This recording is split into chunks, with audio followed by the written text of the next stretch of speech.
My name is Tyler Fornes, and I am one of the co-hosts of the Good, the Bad, and the Hungy AEW podcast here on the Voice of Wrestling Podcasting Network.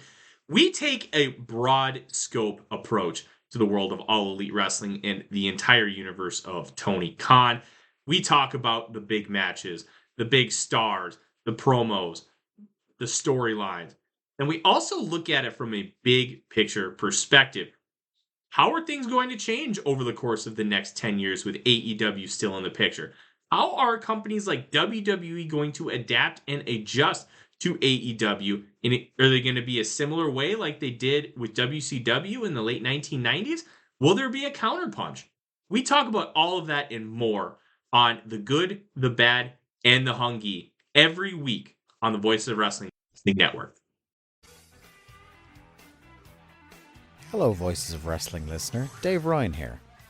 Have you ever wondered to yourself how many hidden gems are hidden away inside the last years of World Championship Wrestling? Have you ever asked yourself how many tenuous gags can be made about the name Mike Enos? And have you ever thought about what it sounds like for two Irishmen to interpret a very chaotic company through its B show? The answers to all this and more are just a click away. Check out Days of Thunder every second Thursday on the Voices of Wrestling Podcast Network.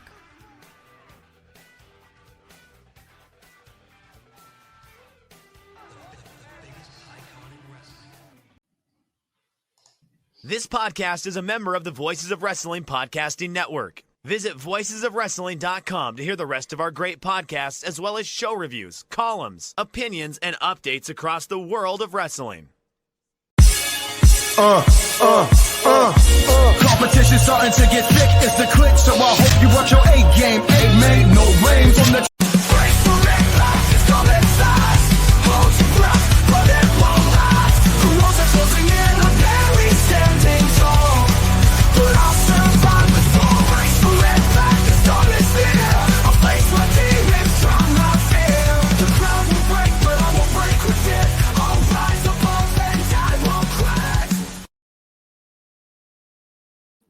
All right. Hey, now it's Brace for Impact, and I'm your host, Mike Gilbert, and I'm going solo on that ass, but it's still the same. We're talking TNA wrestling.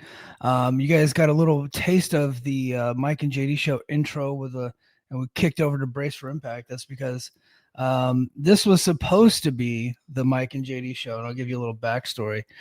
So, JD and I had talked about doing a Bound for Glory post show. And that was the plan. Like, we were going to go live after Bound for Glory, but I knew that it was going to just go really late, and it did. It started at 7 and it went till 11. Originally I thought it was going to go to midnight. So that when I made the decision, I thought I was like, oh man, it's going to probably go to midnight. But they started at 7 and it went to 11. And I thought that, I was like, oh man, it's going to go to 11. I'm probably not going to get on the air to like 11:15, maybe 11:30. And then I'm not going to be done till 12:30, maybe even 1 a.m. And then I got to wind myself down. And I was like, I just can't, I'm too old. I can't do it. Like if I didn't have to get up in the morning, I could have made that happen. But, I got up at like a little after 5 this morning. So, I was like, there's just no way I'd be useless. And I'm actually working from home today. So swig of Starbucks for the working man. But I want to hear your guys' thoughts. I did post a link out there in the chat. So if you're in the chat, say what's up. And then I'm going to post it on Twitter. I'm going to post it on Twitter right now as we start to gather more people. I know it's only 11 a.m. Eastern Standard Time, so I'm sure people on the West Coast are asleep. People in Hawaii are definitely asleep. People on the East Coast are just now getting in their lunch breaks. But I decided to go ahead and take some calls. I got a lot of thoughts on this Bound for Glory show, and I know that's why you guys are here. I think if you came here to hear me crash out and yell and curse and scream, that probably would have happened last night, but unfortunately I slept on it. So I do have a lot to talk about, but I do got Gerard here in the green room. I hope Gerard's still there. His thing is there. Hold on. Let me get to Gerard here. Gerard, are you there? I'm here, buddy. What's up? What's up? So Gerard from bodyslam.net, big new distribution deal, Gerard. A couple of things for you. Since I got you here, man, let's talk about the news that didn't happen. That you and I feel like you and I have been covering this story longer than everybody. Like we've been on it since day one. Since Len Asper made his tweet about a big new distribution deal back in 2021. What are your thoughts on them not announcing the TNA TV deal? And when can we expect that to happen? Do you think the deal is done? Like, what are we thinking here? Yeah, I know. It was funny because I actually thought that tweet was longer, like a longer amount of time ago. I know you pulled it up the other day and it was from like 2021. I thought it was back from like 2019.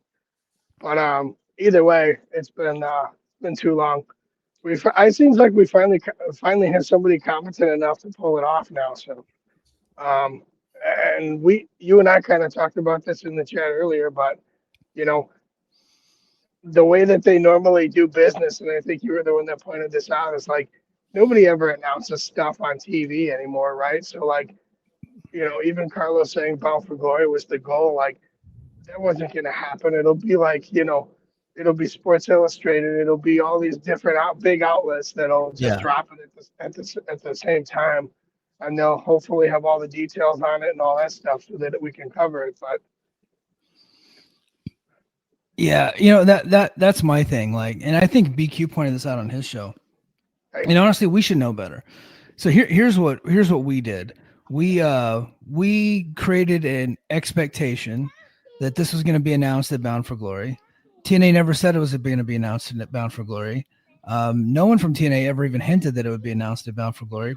But yet we were talking about it like that makes sense. Like that would be the day. And because they got all of the eyes are on them, like the media is all going to be paying attention to them. They got their own night.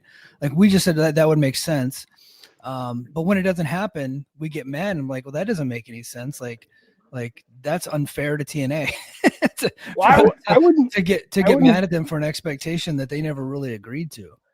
I wouldn't completely say that nobody put Bound for Glory out there because Carlos had said it a few times. He didn't say it was for sure happening there, but he did say that's the goal, was to get something announced at that time or around that time. Yeah, I don't think he ever said to be announced like on the show, but he gave the time window whenever he was on Ariel's show, and that time window like pointed. It was like a big red arrow pointing at Bound for Glory, but I don't think he ever explicitly said, "Hey, we're going to have this announcement on Bound for Glory." There was one. He never said it was coming on Bound for Glory, but like he threw Bound for Glory out there. One of the ones with Sports Illustrated that he did with John Alba, and he like specifically mentioned Bound for Glory. So yeah, so that's where some of that came from. But like you said, like. Even Tony, when he bought ROH, he did that on TV, but that didn't go anywhere because it's not on TV. That's his own thing. But like even AEW and WBD, when they announced their new media rights deal, it was all through press releases. Yeah. When Access TV was acquired by Anthem, it was just dropped on a press release at like 5:00 on a fucking Monday night or something. Mm-hmm. Yeah, and when every WWE TV deal that gets announced, it's always announced through a press release, and it gets picked up by one of the periodicals first, like whichever one's playing ball at the time. Like, your Varieties, Hollywood Reporter. For TNA, I could see them just giving it to Alba, Sports Illustrated. They got a friendly relationship with him. Yeah, Sports Business Journal is one of their big ones. One of Anthem's big ones, too. They use that one. Yeah. Quite a bit. I think the other one that I mentioned this to somebody a little bit ago was like, even as big as they are, you saw, and like this is what made me like really put it in perspective, was like I was awake when UFC dropped the Paramount Plus news at like 5 a.m. on a Monday morning. Mm-hmm. Even that was in a press release. So why am I thinking that TNA that's much smaller is gonna do something different? Yeah. Right. Yeah. They did that. They did that recently with Zuffa as well. When they did the Zuffa boxing, they announced that just through a press release, and then they commented on it and all the stuff afterwards. But yeah, so I think really like we're the ones to blame, like, and probably you and me specifically for pushing that out there. And I was pumped because you and I talked to some folks, maybe not like folks in TNA, but I think just folks around media, and you and I like. Would you agree that you're of the opinion that deal is signed and done? Yeah, Yeah. I'm Like, pretty we don't know confident that for a fact, but we got a pretty good feeling, right?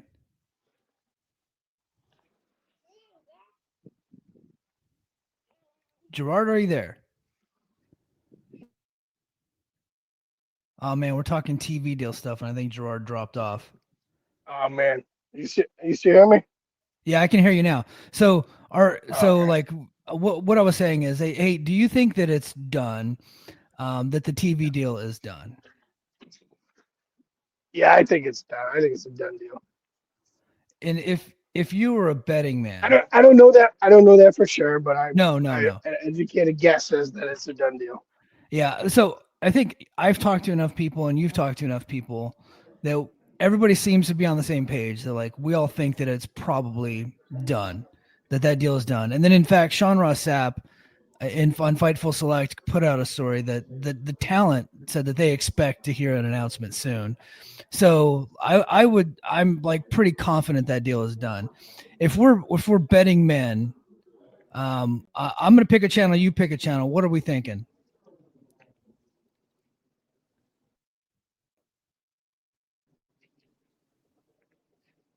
Oh man, I think we lost Gerard again. I might have to Oh let no! Gerard go soon. As soon as you said if we're betting man, you cut out on my end. Okay. If what channel do you think it's gonna be on, dude?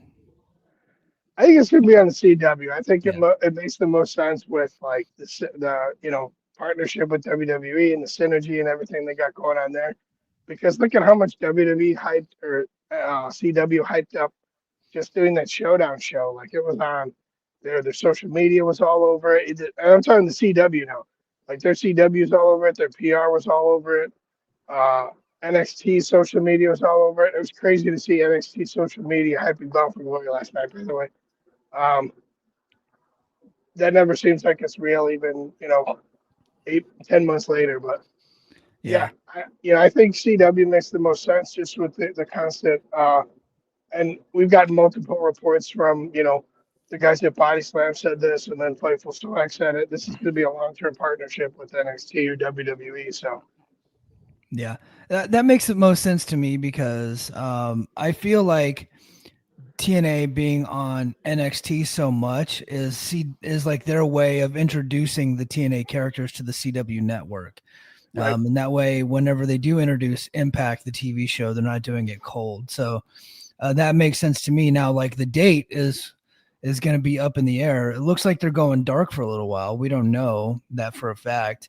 At one point, we thought maybe they'd be taping from the PC, but that I don't know if that's going to happen. They're doing a rerun or a clip show this coming up week. So, I originally had thought that maybe they would be going live on CW or live on a new station on November 13th, but Carlos is saying 2026, although that could be a swerve, and maybe it is November 13th. But that is all going to remain to be seen, and we don't know what's going to go on for the next month, man. It looks like they might be going dark. They got nothing on the schedule, or they might just pop up at the PC. We have no idea. But Gerard, what did you think of Bound for Glory as a whole? Like overall, what was your favorite part about it? What was your least favorite part about it? so I like you. I was I was feeling a certain way last night when I was watching it live, and then I kind of went to bed quickly after it, and I woke up and I'm kind of like, well, maybe this isn't quite as bad as I originally was saying that it was. But my favorite part was there's a tie between Macklin getting his international title back and then Santana finally winning the big one. It still wouldn't have topped the anniversary with him winning it in the hometown crowd, but Santana winning it was right up there. Yeah. I thought that was like if they didn't end the show with Santana winning the title, it was probably going to go down as one of the worst shows in history. Just because Yeah, that's not that especially they with didn't everything have a else that couple of good happened matches, earlier on because the they show. did, but they had some pretty bad finishes that marred the show, and they had a couple of really bad matches that also marred the show. So it's like without that sending the crowd home happy, it was probably on its way to being one of the worst shows ever. Yeah, it's they knew what they had to do to finish that show off, and they did it. So it saved it a little bit. Yeah. All right, man. Well, hey, it sounds like you got dad duty on the horizon. I'm gonna go ahead and let you go, brother. Thanks for calling in. I mean, I'm out here running around with her in the yard. It's not too big a deal, but Cool, man. No problem. Hey, thanks for calling in, and we'll get you back on another time soon. Okay. all right, buddy, sounds good. All right, later. Yeah. All right, that was Gerard from BodySlam.net. Big new distribution deal, Gerard. Man, we've been covering this stupid TV deal story literally since 2021, and he and I were talking about it this morning, and he was like, "Why did we think that it was going to be on Bound for Glory?" And I was like, "Well, they never said that." I think just enough people thought that it became a thing, but I don't think there was ever actually explicitly said that was going to happen. So I'm not mad at them for not announcing it last night. I do think the deal is done, and I do think it's going to be on CW. And now we just wait and see if it actually happens. So there's a lot going on. Guys in the chat, I'm going to post a link in here if anybody wants to call in. Go ahead. If not, I will run the show. But let me get to the chat. We got Billy from Philly, who's actually in Boston Airport. What's up, Billy? Gibster says best Bond for Glory in years, and Dre from Chicago calls him a cop, and now they're arguing. Now they're fighting. Online, that is big news. I'm not going to say it out loud, but yep, that is big news. Okay, all right. And Gerald says, "Do you think Danny Luna will take the title from Kalani?" I think she would be the only one in TNA that's capable of being a world champion right now, for sure. After what I saw in that match, so because it certainly isn't Indy Hartwell. She's terrible. Ash is retired essentially. So yeah, I would say the only person that could do it, like you can't put it on Tessa. She's toxic. You just can't do it. So I would think that the only person you could do it with would be Danny Luna, unless they hire some new people. All right, let's see. Plethora, thanks for waiting for Raw to end. You know what's so funny is I didn't know Raw was on in the morning today. And the reason why JD and I had agreed to do this show during the day is because we didn't want to wait for Raw to end in the evening. So I originally planned to do this at like 10 p.m. tonight, but I was like, Raw's going to be on. So we don't want to go on against Raw, and the Monday Night Football is on. And so we wanted to be able to maximize the audience. So I said, well, look, I'm working from home and you're off. Let's just do it during the day. And we had agreed that. And then, his wife, I tagged him in on a soccer thing for his son. And he's like, oh man, I can't do it unless we do it late tonight. And I was like, I can't do it late tonight, unless we wanted to do it like around like dinner time, my time. I was like, it's just not going to work. So, but little did I know that Raw was on in the morning. Shows how much I'm paying attention. I knew they were in Australia, but I didn't know that they were still in Australia. So, all right. Online man likes Kalani Jordan. There you go. All right. And then Dre's a big fan there too.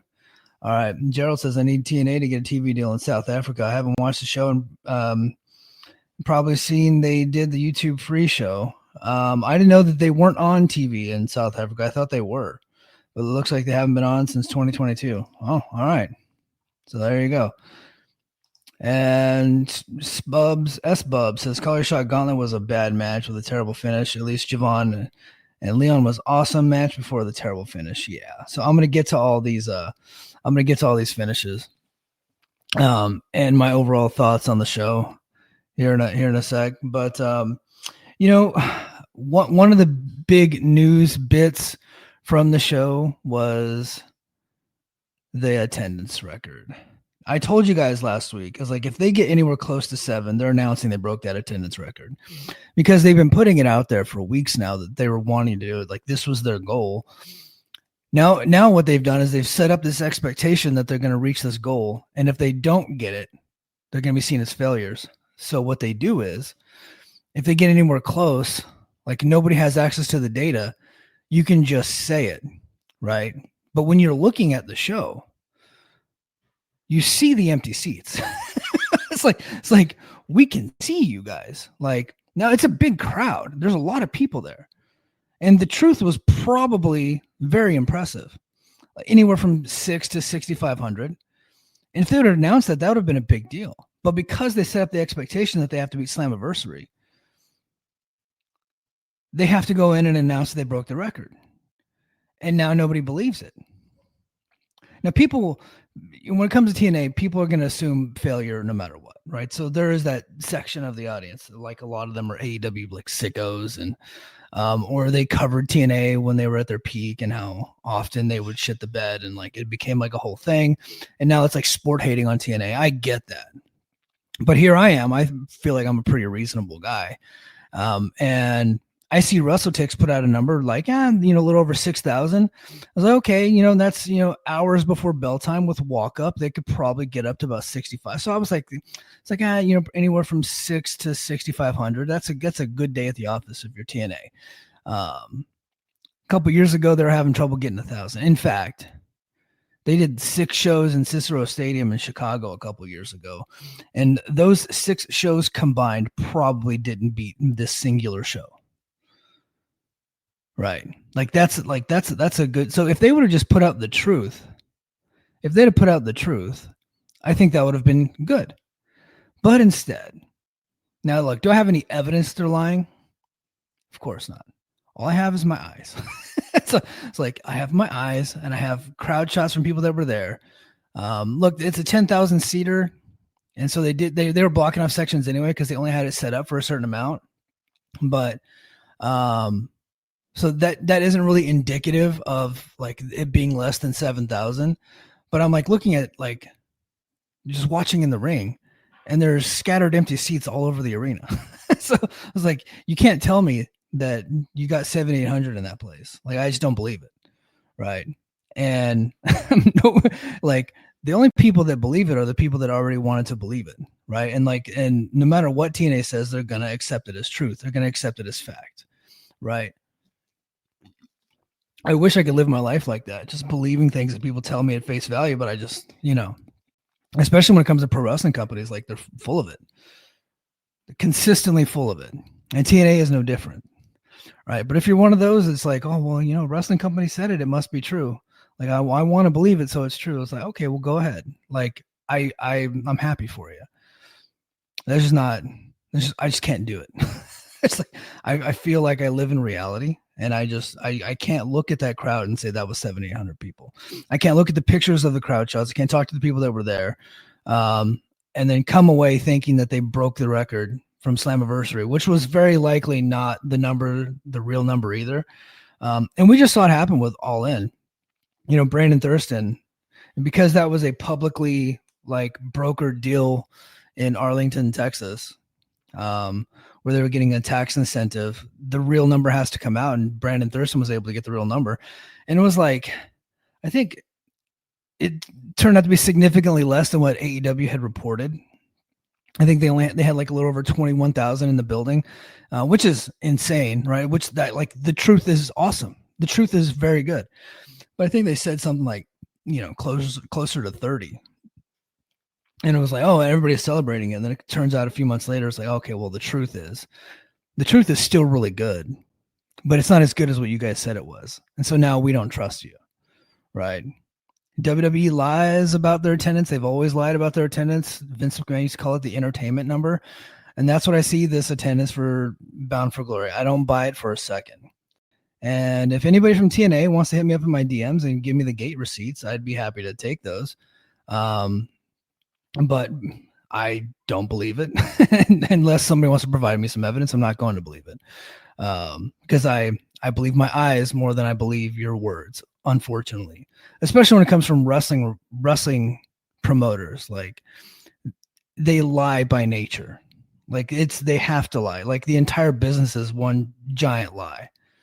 And they have to keep up with it, right? And they lie so much, even when telling the truth is probably easier and just as impressive, they feel the need to actually lie about it. It's like, bro, you don't have to lie to kick it. We don't need you to be like this. It is what it is. All right, we got a couple more chats. If anyone wants to throw down a super chat, feel free. Gerard, he's still here. He says next big distribution deal. Yep, South Africa. Maybe that's the announcement.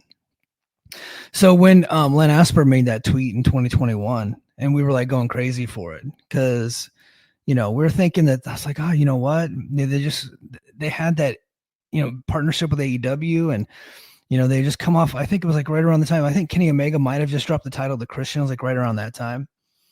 And their fans are coming back, and they're getting ready to do Bound for Glory in Las Vegas at like Sam's Town Casino or something like that. But we're excited because they're finally having people come back to the shows, and we're thinking it's like okay, and Josh Alexander's getting ready, and maybe they got something. So he makes this big tweet in the middle of the night about a big new distribution deal coming, and so we go crazy, and we're like, okay, they're getting off Access.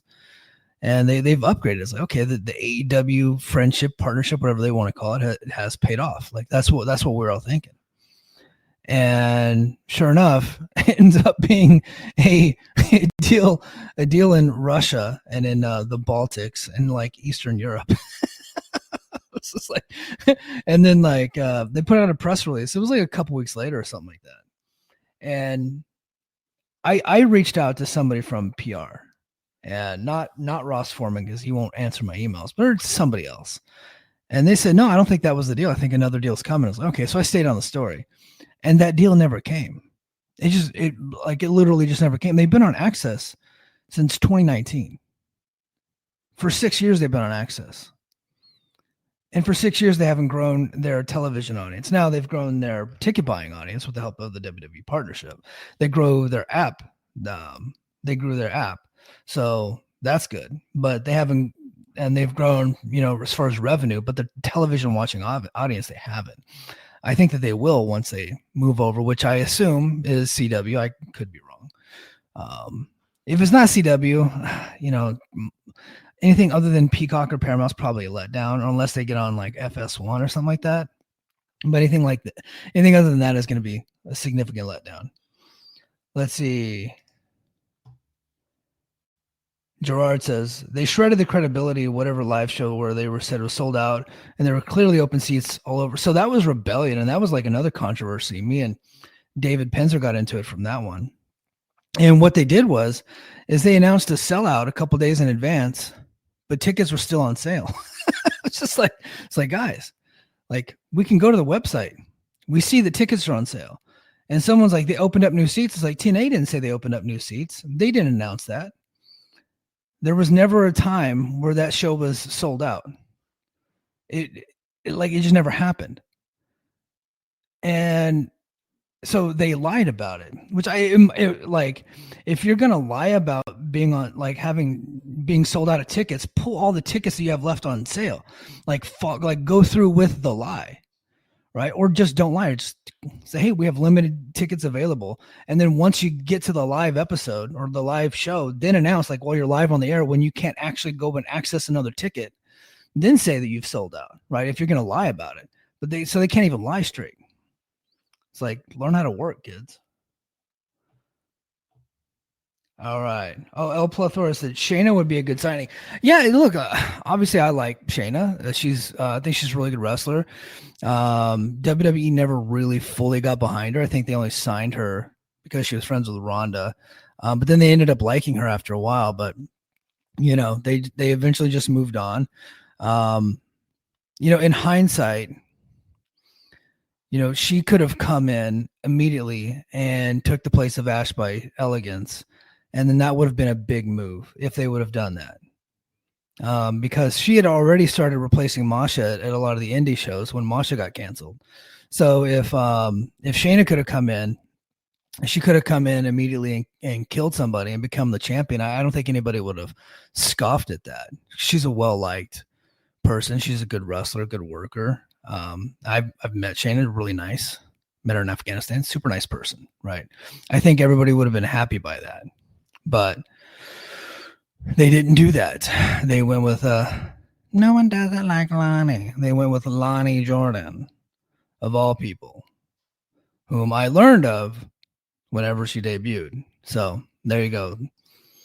All right, let me go ahead and I think that was all the news that had come out of the show. Obviously, Elijah returned. We'll get into that once we get to that part of the show. We got some new champions. We got other stuff happening. Okay, Bound for Glory pre-match, the Inspiration retained. So the Inspiration's contracts were due, and by them retaining the titles, it makes me think they're sticking around. Like, that makes sense. Which I thought they were sticking around anyway. I don't see them going back to the Fed. I don't. They had their run there. They were pretty over, but that's just an act that WWE's never going to get behind. That's an easily replaceable act, I think. Like, they can just put a couple other people in that same spot and do it. I don't think they'll have the charisma that these two have, but anyway, they defeat the Elegance brand, and they keep the Knockouts tag titles. Boston Celtics radio voice Sean Grande narrated a BFG video package. So Sean Grande, I always called him Sean Grande. He did some MMA back in the day, and I know he's a big pro wrestling fan. So this is cool. Like, if you're a Boston sports fan, that's a pretty big deal. Narrated a BFG video package to open the show. So I'll be honest, I didn't watch the Hall of Fame stuff. I'll have to watch it later. I'm going to do another stream later in the week, and I will talk about it.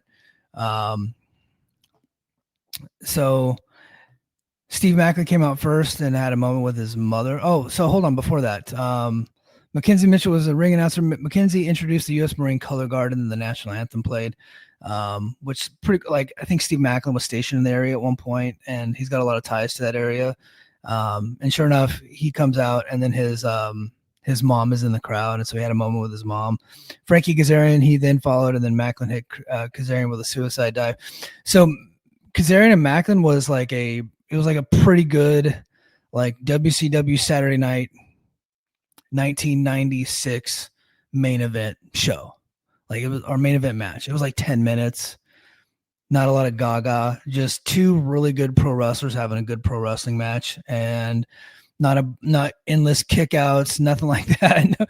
No horseshit, just Macklin hits his finish, and that was it. And he got his belt back, which I predicted, by the way. So far, I'm 2-0. I'm 2-0 now. So I predicted, if you go back to my prediction show, I predicted the Inspiration. And then I predicted that Steve Macklin would get the belt back. And why did I predict that? Is because I thought Frankie Kazarian was going to be chasing Santana for the world title. Because Santana, we have a babyface champion. We need to set up challengers, right? And so we got Kazarian dropping the international championship. Why did he win it in the first place? I think Vinny said it on the Brian and Vinny show. I think, and he might be right, they wanted Kazarian on Showdown with the title. So they flipped it because they wanted Kazarian and they didn't want Steve Macklin. They wanted Kazarian on there. So they flipped it. And then Steve Macklin has to win it back in front of kind of essentially a home crowd to give him a nice moment in front of his mom. So I think it worked out. And like, the international title can flip back and forth. Like, you can hot potato that thing, and that's fine. Steve Macklin's a great wrestler. Both these guys are really good. After the match, Carlos Silva enters the ring and presented the belt to Macklin. So Carlos Silva and Triple H both trying to be Dana White. They're both doing this whole gimmick of putting the belt on the champion. So there you go. But a solid match to start the show.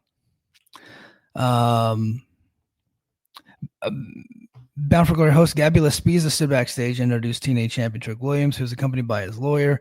Trick and his lawyer said, Trick wears the TNA belt upside down because he turned the company upside down. Trick told Mike Santana that TNA doesn't belong to the man with the best story. He said it belongs to the man who is best for business, hitting the old Triple H and Stephanie line. And then we get to a couple of the backstage things happen. Then we get to the next match. It's Tessa versus Gia Miller. Not good. Which, like, Gia's not a full-time wrestler. So I don't think anybody thought that this was really going to be good. So I don't think anybody could be disappointed. Like, if you went into this match knowing that it probably wasn't going to be that good, you're like me, you're just like, oh, you're fine. But Tessa had to cheat to win, which doesn't make any sense because Gia Miller is an announcer. But at some point, Gia Miller's going for a power bomb. Tessa pulls the turnbuckle pad off, grabs a fistful of quarters, and then clocks Gia Miller and gets the pin in 6 minutes. So there you go. Like, I don't think the crowd was really all that into it. It just, it wasn't very good. Next up is the 2020. Well, they started, it was supposed to be 20 people, but I think they had more because of the Rascals decided that they all want to be in there. So 20-person call your shot gauntlet. The first entrant was Lei Ying Li, and then followed by Mara Shade. I am not going to do a play-by-play of this whole match. I'll give you some highlights. Nick Nemeth was over as a babyface, but he tried to get over as a heel. So there you go.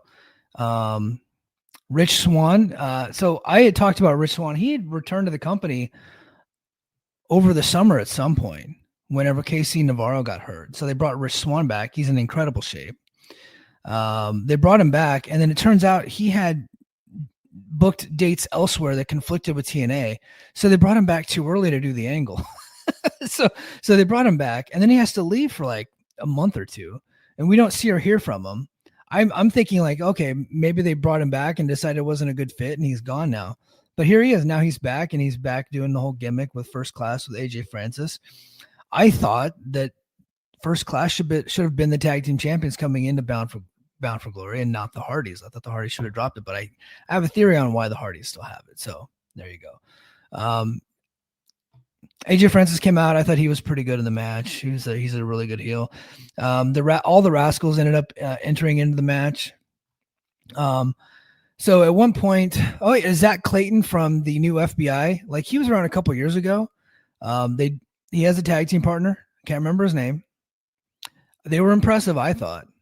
And I was like, okay, now we have it's not an original tag team name, but we have like an original homegrown tag team here. And they come out and they do a couple matches, they lose, and then we just don't see them again. And then all of a sudden this guy is back. And I'm like, why is he back? What's the deal? Like, is he now back or what? But he came out with a little Guido wearing the FBI gimmick, but he didn't have his FBI tag team partner. He just had his FBI manager. So what's going, like, did they run? I don't understand why they had him in the match. I'd be curious to see if this guy ever comes back again. I have no idea what's going on with him, but I think he's married to Jay Wow. So there you go. Okay. So Jody Threat's coming out, and she goes around the ring. Kazarian, who had just lost his international title, knocks her out of the match, and then bullies Santino into letting him in the match. Santino, who is the worst goddamn general manager in the history of general managers, after getting bullied, says, yes, you can go in there. And then he is the number 18th entrance. What was Santino going to do had he won this thing? Was he going to screw over one of his chant? Like, it makes no sense for him to be in the match. He was in the match to do this gimmick, and like, that spot could have went to somebody more productive, I thought. Now, it did get a pop. Like, Santino's very popular. I just thought the whole thing was stupid. The match is stupid. We got to really rethink how we do this match. And I have a couple of ideas that I'll get to in a minute. But so Frankie Kazarian is, through the middle and top rope, and he's yelling at somebody and not paying attention on purpose. And Santino gets his Cobra sock on and does the Cobra to him, lays him out, but he goes through the middle and top rope. He doesn't go over the top rope. So Frankie is like, doing the Jerry Lawler thing where he's on the floor the whole time. Santino walks right in. He immediately gets eliminated, breaking his original Royal Rumble record. Mance Warner come out. He was looking cool, man. He came out with a bunch of zombies. I thought he looked great. I thought Steph was awesome. I thought I think the zombie guys might have been some homeless people. Possibly. That's what it looked like to me. But I thought the whole gimmick was cool. And it just reminds me that Mance Warner is a guy that I think should be signed if he's not already, and he should be around for a while. So Cardona was alone in the ring with an MS, and Nick accidentally superkicked his brother off the apron. Cardona tossed Nick over the top rope, but he skinned the cat. Cardona ran the ropes, only to have Delander grab his foot. Warner joined Delander and pulling Cardona over the rope to the floor to eliminate him. So maybe we're going to have a Mance Warner, Matt Cardona feud should the TV show ever return. Kazarian returned to the ring and joined Nick as the final two. There was a superplex spot that led to a double pin. So the double pin was stupid. Everybody's chanting bullshit. So this was the first time in the night that they decided to go ahead and give the fans a crap finish. So now we have dual winners. It is so stupid. It's not going to get over. It is just cheesy cornball WWE horseshit that not even WWE would do. It's like, you think the WWE would have done something this stupid already? This sounds like something they would do, but they've never done it. So TNA's like, well, hold on. You guys think you can be stupid? we can one up your stupidity by doing the dumbest stupid thing that they could have possibly done, which is had a double pin at the Call Your Shot Gauntlet. So now we have dual winners, Nick Nemeth and Frankie Kazarian. So there you go. Good job, Tommy Dreamer. Good job, Delirious idiots. And then next we go to the worst freaking match of all time. It is right up there among the worst matches in TNA history. It is Kalani Jordan versus Indy Hartwell. Indy Hartwell wrestles like a baby deer that just learned how to walk. She got 2 left feet. Doesn't know what she's doing. The match is terrible. I'm hoping that Kalani won because they've given up on Hartwell completely. Doesn't know what she's doing. I think there's probably wrestlers that have been wrestling for 6 months that are way better than her. She's been in the ring for 9 years. She's just completely lost in there. Has no idea what she's doing. She can hit like moves every now and then, but like she didn't know what she's doing. So, it's like one of the worst wrestlers I've ever seen. It's like, how does she keep getting jobs? I don't really understand. I don't understand the appeal. I don't get it. Like, this can't continue, right? Like, you can't keep wrestling. A bunch of botches. They're just like, no, it was just super bad. But Kalani Jordan won. And where do they go next? I'm thinking, it's like, why did they keep the title on Kalani? I'm hoping it's because they just think Indy's really bad. Or they just want to keep the title alive and knowing they're going dark for a month, they're going to have it defended on NXT television. Where should they go next? Obviously, Danny Luna would be the top choice, but I don't trust them to be able to make a good decision like that. I thought Danny Luna was one of the more impressive people in the Call Your Shot Gauntlet. So it makes sense to me, but who the fuck am I? So, all right. So now let's get to the hardcore war. All right. I'll be honest. I had been calling it the hardcore bore for months. Ever since I heard it announced, I don't like the idea of the match.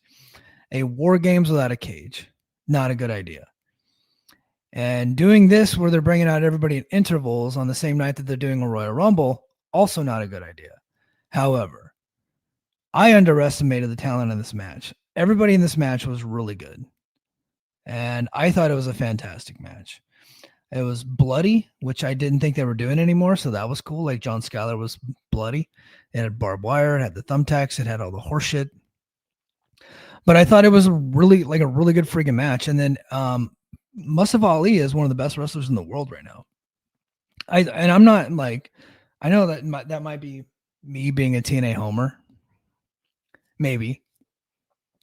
But I mean, he carried Ethan Page to like a 4.5 to 5-star classic, depending on like who you are on Wednesday. And then he came out and he was by far the best wrestler in this match.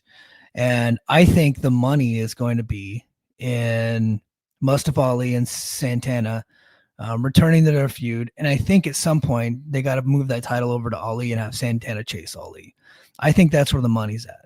Like, we gave Santana his money, get him a nice little reign, 4 to 6 months, flip it over to Ali.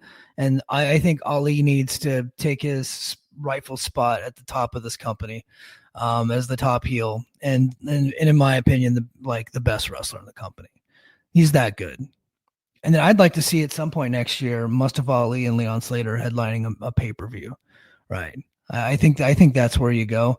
The system won. I'm not going to go through the play-by-play because it was a long match. And I called it, and I was like, why is the system going to win? Well, they're baby faces. They're in Boston area. It made sense to have Eddie Edwards, get the pin here. And he did with the Boston Knee Party when his leg was wrapped in barbed wire. And but I also was like, they're going to pin Ali because I'm pretty sure Ali's getting a title shot. And you're probably thinking to yourself, Mike, that doesn't make any sense. And you're right. It doesn't make sense. This is TNA. It doesn't have to make sense. It doesn't have to make sense for them to do it. And they're going to beat Ali here, and they're going to push him towards the title shot, and they're going to act like this match never happened. It's just what they do, right? They beat guys right before they push them to the title match. I don't know why. It makes no sense. It's like it's not conventional booking, but look who's booking. Idiots are booking. So there you go. All right. Now let's get to, what would have been not only match of the night, but one of the better matches in TNA history. Leon Slater versus Javon Evans. I don't want to go full Brian Alvarez mode here because he already did it. And I'm sure Joel Pearl on his show last night had a lot of fun with this. I am going to hit some of the same talking points that Brian hit because I agree with them and I think they're important. They didn't need to do the screw job finish. They didn't. Either one of these guys could get pinned, and it's totally fine. Now, if NXT doesn't want to, I think Javon Evans is going to the main roster, and so they probably don't want to put the X Division title on him because he's going to the main roster maybe sooner rather than later. He's been on SmackDown a lot lately, so maybe that's why. I don't know for a fact. I'm just trying to make sense of it, like why they would do this. But I thought he was going to win because Leon Slater pinned him in on NXT, but they didn't do that. So, okay, that's fine. Javon Evans could have taken a loss here. He loses all the time. Leon Slater could have beat him clean, and that wouldn't be a big deal. But they didn't do that. So they had one of the best X Division matches of all time. It goes to a 20-minute time limit draw. If they'd ended it right there, would have been disappointing. But I think people would have been like, okay, still, that was a good match. Like AEW has done, they have used that several times when they don't want to beat either guy, but they still want to have the match. They do a time limit draw, and they have a great match up until the time limit hits. Now, a 20-minute time limit is not normal, and so I think that's why people throw a flag on it. I don't think I've ever heard them call for a 20-minute time limit in a pay-per-view X Division title match. It's never been a thing. But they did it here. It's okay, that's fine. And then Santino comes out to give them 5 more minutes. And that place was rocking. This match had so much heat. They had so much heat right before the bell. Even when Leon Slater did his entrance, half of the people didn't know who he was. But he got in the ring. And once they took a look at this kid, oh my God. And they see these two guys staring at each other. It's everybody in the crowd knew we were about to see something special, right? They could feel it. And these guys had, in my opinion, a main event heavyweight world title match, but in X Division style. In X Division style. It was tremendous. It was unbelievable. They go to the 20-minute time limit draw. Santino comes out, gives them 5 more minutes. The place goes crazy. And they start hitting move after move after move. The place is just rocking, and then it goes dark, and we get Dark State. And they go for heat. This kind of heat doesn't draw. It drives people away. Nobody wants that, right? They could have just pinned either guy and it would have been fine. And if they don't want Javon to be the X Division champion going forward, then just have Javon lose. He's fine. He loses all the time. He just lost 3 days ago. It's no big deal. It literally loses every week. Here's where I think they're going with it. I think NXT wants Leon Slater and Javon as a tag team. So I think they're going to transition them over into being a tag team. And how do they get there? They got there by doing this, by having Dark State come attack them for literally no reason. There's no issue between Dark State and Leon and Javon Evans that I know of. In fact, if Dark State had heat with anybody, it would have been the Hardy Boys who just took their tag team titles a few days ago. So clearly, I think they're going to, Leon Slater's going to be on NXT going forward as the X Division champion. And him and Javon are going to be a tag team on NXT. I don't think that's going to trickle over to the main roster. I think Javon will do main roster stuff as just by himself. And then eventually, and I think this was Ibu's idea, and I like this, I think that it would be smart to do the Hardy Boys versus Javon and Leon Slater and have Leon and Javon win the tag team, win the NXT and the TNA tag titles, and have them as the double champions. And that way you have one guy from TNA and one guy from NXT, and they're holding all the belts.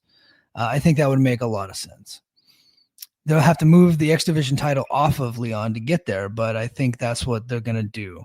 And it appeared like John Alba didn't report this, but he tweeted that it very much looks like a Shawn Michaels decision. I think Shawn wants Leon. and he wants Javon as a tag team on NXT, and that's where they're going with this. And they can get to the match later. I just thought it was a waste. They can get there other ways. Like you can do a more creative way to get there without sending your fans home disappointed. Like this deflated a lot of the people. Like this was the match everybody was looking forward to the most, and they purposely gave them shit to send them home disappointed because they think that there's going to be this heated match with Dark State, and that's just not true. Like that's not going to happen. Dark State sucks. We saw them a couple of nights ago on NXT. They're terrible. They're not good pro wrestlers. Not yet. They're not there yet. Maybe in a couple of years they will be, but right now they're not. They're terrible, and nobody wants to see the fucking match. So you sent people home disappointed, and it's not going to lead to a goddamn thing that anybody's going to care about when you could have gotten there a different way. You don't need to do something like this if you want to make Slater and Evans a tag team. There's many other ways to get there. But this is how they chose, and it was stupid, and it really killed the show. If this holds up, right? If this holds up and you get a clean victory, we're now like taking like a show that was like okay to bad to like pretty good, right? And then especially knowing what's coming up after it, like with the main event, that's a big thumbs up show. But because they did this, you just can't get there. You can't, like, there's no formula where you can get to like, okay, that was a thumbs up show. You just can't do it. All right. So a big way, but you know, look, it's TNA. This is what they do. They're stupid. They don't know what they're doing. And if this is Shawn Michaels' idea, he's stupid too, cockeyed prick. Like they're fucking idiots. Let me get you Jason Powell's POV. He said, why? This isn't a random edition of Impact or TNA Plus show. This is the company's biggest event of the year. The heat wasn't on Dark State. It was on the company for pulling the rug out from under fans with a terrible finish to an otherwise sensational big spot match. On the bright side, I guess this means we'll see a rematch at some point. I'm sure we will, but probably in NXT. I'm not so confident it's going to happen in TNA. Literally nobody wins in this situation. There is no way they come out of this looking good. Okay. Terrible. And then Chris Bay comes out. That was awesome. So we go from that, like the heartbreak, and then we see Chris Bay come out. And then unfortunately, Chris Bay's put in the spot where he has to lie to everybody and say that the TNA's new North American record is now 7,794. I don't believe that for 1 second. But it was actually smart to have Bay do it because you can't get mad at Bay. Like, you just can't. Even before the injury, you just can't get mad at the guy. He's too nice, too good of a person. Hold on just a second. Yeah, there's just no way. Okay. Then we get a video package. We're getting to the next match. It's a Team 3D, also known as the Dudley Boys. I think they called them both. They're dressed in camo, classic Dudley Boys gear. WWE Dudley Boys. They didn't do the tie-dye stuff that the ECW gear. They went with WWF Dudley Boys. Then out comes Brother Runt, a.k.a. Spike Dudley, comes out. That was cool to see him. I haven't seen him in a long time. And Spike gave Bully Ray and Devon the glasses, and they had to ringside. Big ECW chant broke out. You know, for a tag team that did not make Joe Lanza's top 100, the Dudley Boys sure are over. So say what you want about the Dudley Boys, but everywhere they go, they've always been over. And when they've been heels, they've been like really effective heels. And they've always done a pretty good job of getting their baby faces over. And I think Matt Hardy and Jeff Hardy were more over because they worked with the Dudley Boys when they did. Now, because the Dudley Boys did a really good job of helping them get to where they needed to get. Like I think they went up another level when they started working with the Dudley Boys. But then we get to this match. So the Hardys come out, and the Hardys are like mega stars. I mean, Hall of Famers, in my opinion. Whenever I submit my Wrestling Observer newsletter Hall of Fame ballot, they're going to be on it, and I'm going to stay with them until they get in. You know, I'm pretty sure TNA had anywhere from 6,000 to 6,500 in the building, and I would say 4 of them came because of the Hardy Boys. And we saw that in the main event, and I'll get to that in a minute. But as far as the match goes, look, like, this was not a classic match by any means. I didn't think it was a bad match either. The match had a ton of heat. The crowd was really freaking into it. They had the table spots and made everybody go crazy. Jeff got on top of the really tall ladder and did the classic swanton off of it. And he missed Devon Dudley, and he hit his own head he hit the back of his head on the ladder. Jeff was crazy. That was a crazy spot. And then it ended whenever Bubba Ray Dudley was in the ring with the Hardys, and he realizes that the jig is up. You guys got me.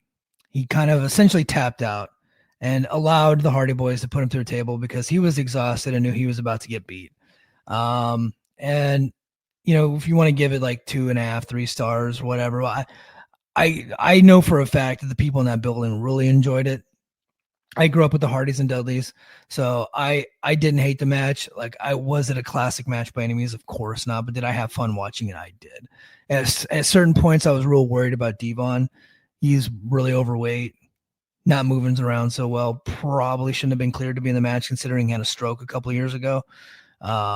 I was worried about him taking that bump from Jeff off that ladder. I was like, that's not smart. But thankfully, Jeff missed him. maybe that was by design, was for Jeff to like completely whiff on him. But it was fun at times. It was tough at times. After the match, they did the big hug thing, and it was kind of like they did the same thing that Undertaker and Kane versus DX. And they did the whole long melodramatic hugging thing. And then the Dudley Boys took their boots off and handed them to the Hardys, and they left, and they kept pandering to the crowd and doing the slow turnaround, super dramatic stuff. I didn't eat it up, but I think people there ate it up. And I know probably some people watching it ate it up. I thought it took forever. And unfortunately, it took so long while they were doing it. The Hardys are such big stars. And the Dudleys are part of this. Like, this was such a big match for the show. While this is going on, a lot of people started leaving. It's after 10 p.m. You're in Lowell, Massachusetts. Most of the people came probably from Boston proper. And they know for a fact, it's like, the goddamn traffic's going to be terrible. That's going to take me a while to get back home. So I'm just going to go ahead and skip this main event match because there's, it's Santana and Trick Williams. I saw the Hardy Boys, and I'm good to go now, which is not good for the people that put this show together. They definitely placed this match incorrectly. Should it have been the main event? No. Should they put it on earlier in the show? Yes, they should have. This was a middle of the card match. It did not mean to be the co-main. It was still the most promoted match of the show. It sold the most tickets, in my opinion. I think with this only being the only match announced, it was over 3,000 tickets. So, it didn't need to be the co-main spot, but it was. So now we get to the main event, and then chat. I'm gonna get to you guys, so we're gonna keep it lively in the chat. So a video aired of the Tina's that so they announced the TNA Genesis will be held in Dallas. No date, no venue, just the city. So if you want to go see TNA Genesis, buy a one-way ticket to Dallas and then just stay there until the show comes. So we don't know. We just know it's in 2026. And they also announced that they decided to take the week off, and they're airing clips. So they're taking the week off. I'm not. I'll be back with a Brace for Impact at some point this week. But I'm not reviewing a clip show. Maybe I'll do a classic watch or something like that. Or if any news breaks, I'll cover the news. But I'm not doing a Brace for Impact watching clips of Bound for Glory. I'm not doing that. Mike Santana made his entrance to the crowd for the main event. Santana met up with Conan, and they shared a hug. That was cool. Then Santana held up the Puerto Rican flag while standing on the middle rope, and then Trick Williams comes out. Here's the problem with Trick Williams, and I like Trick. I know that's a bad thing to say on this network. Trick is not popular with Rich. So he didn't like Trick. I think Trick's great. Okay. But here's the problem with him being in TNA. He's a cool heel, and he was only a heel to half the audience, but the loudest part of the audience saw him as a babyface, and he comes across as a big star. I think that he was essentially done with his NXT run, but they didn't quite want him to the main roster just yet. So they sent him to TNA, and then he does great in TNA, right? Comes across as a big time main eventer in TNA. And had a really good run from July to October. I think he's probably primed and ready to get on that main roster now. So we'll see. But I thought this was a really good match. Unfortunately, a lot of people left during before the match came on. So you're like, I wouldn't say half, but I would say a good, maybe a quarter of the building just emptied out. And, it's late. They're ready to go home. And they didn't care enough to stay to watch this match. And that sucks because this is Santana's crowning moment, which should have come in New York. But here you are, you do it in Boston. He's a New Yorker, so he's already got heat with the audience. It's up against Trick one-on-one. And Trick's a babyface to most of the people. And so the psychology was not great there. If they crowned him in New York, it would have been a bigger moment for Mike Santana. Now, the match was really good. I really enjoyed the match. Had we not had the screwjob finish in the X Division match, I think you get this match. That's a big thumbs up from me for sure. You get I don't need 10 good matches on the show.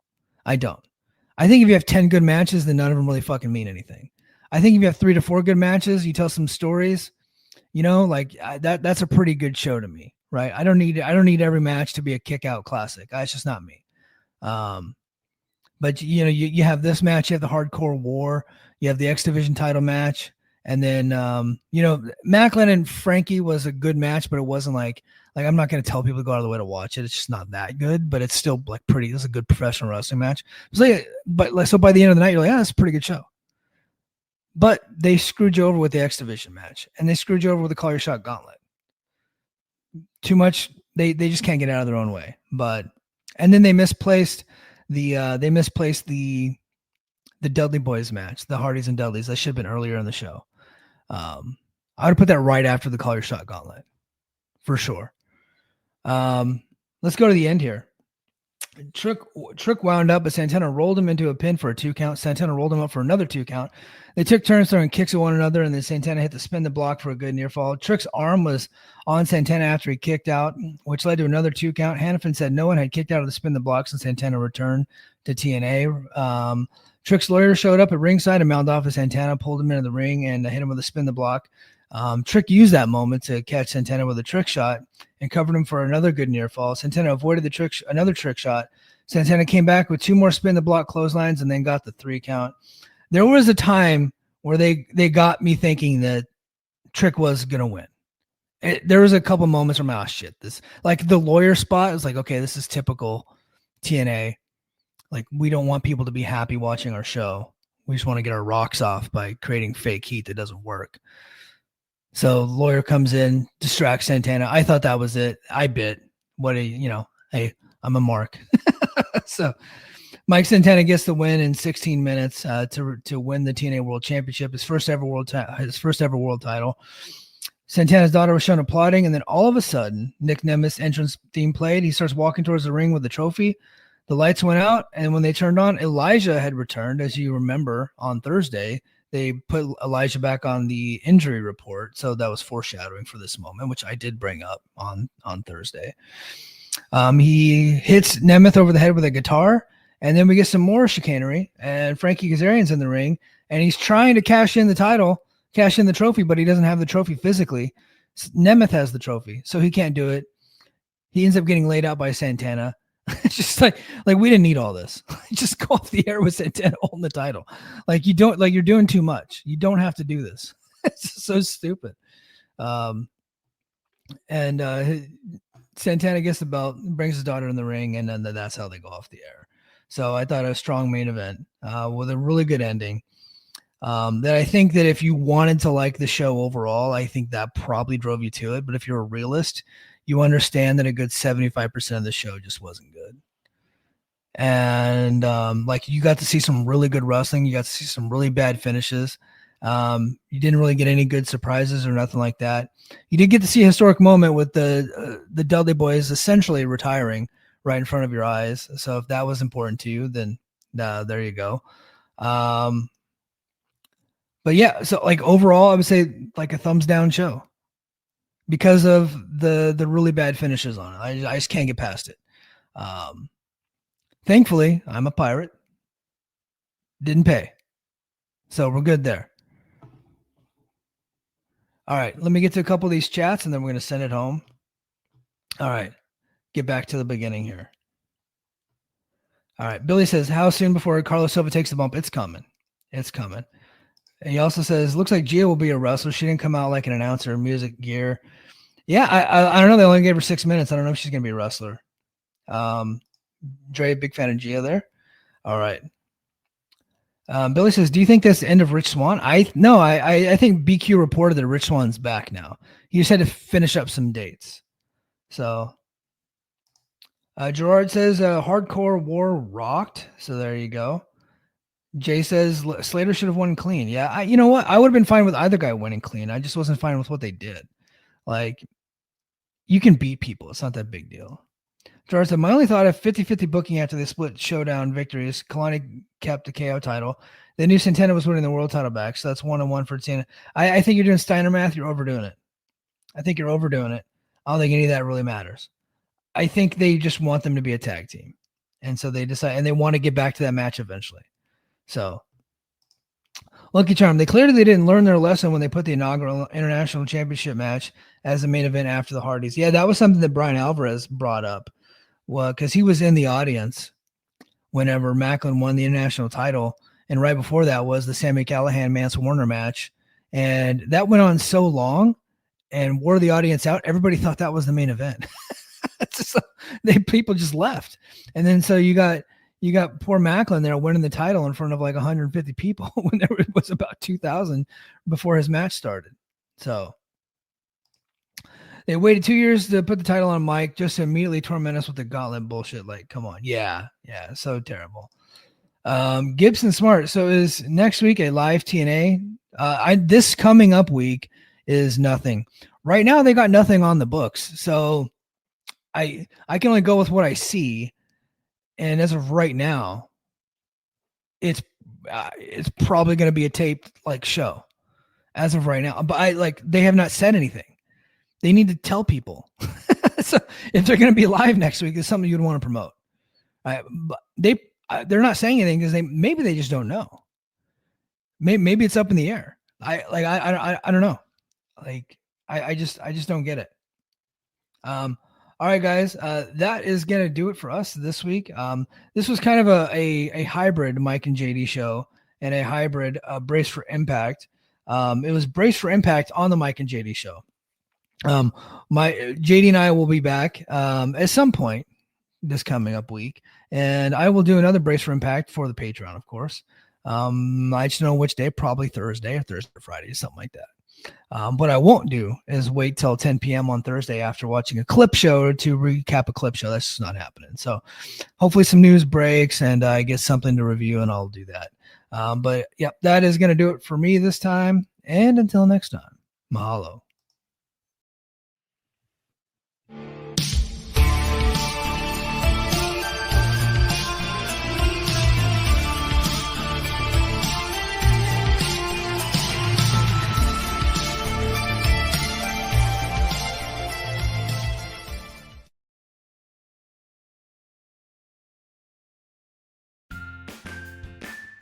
Hi, I'm Andrew Rich, and if you're like me, you look at the state of modern wrestling discourse and think, wow, what a cesspool. That's why I'm here to tell you about Music of the Mat Remix. That's right, your favorite wrestling music podcast is back with a new format, where I bring on a guest and we play songs related to wrestling-themed topics. It could be a wrestling reference, a wrestling concept, a wrestling pun, things of that nature. Now you might be saying, Andrew, that is a very, very tenuous connection to pro wrestling on a wrestling podcast network. Is this just an excuse to hang out with your friends and talk about music and ignore the rest of the wrestling landscape? Yes. Yes, it is. So listen to Music of the Mat Remix on the Voices of Wrestling Podcast Network, available on Apple, Spotify, or your podcast player of choice. Hi, I'm Case Lowe, co-host of the Open the Voice Gate podcast. The one question I'm constantly asked when it comes to Dragon Gate is, how do I get into the promotion? Well, stop asking and start listening to the Open the Voice Gate podcast, released every Wednesday on the Voices of Wrestling Podcasting Network. For exclusive news and show reviews, look no further than the leader in Dragon Gate coverage, Open the Voice Gate.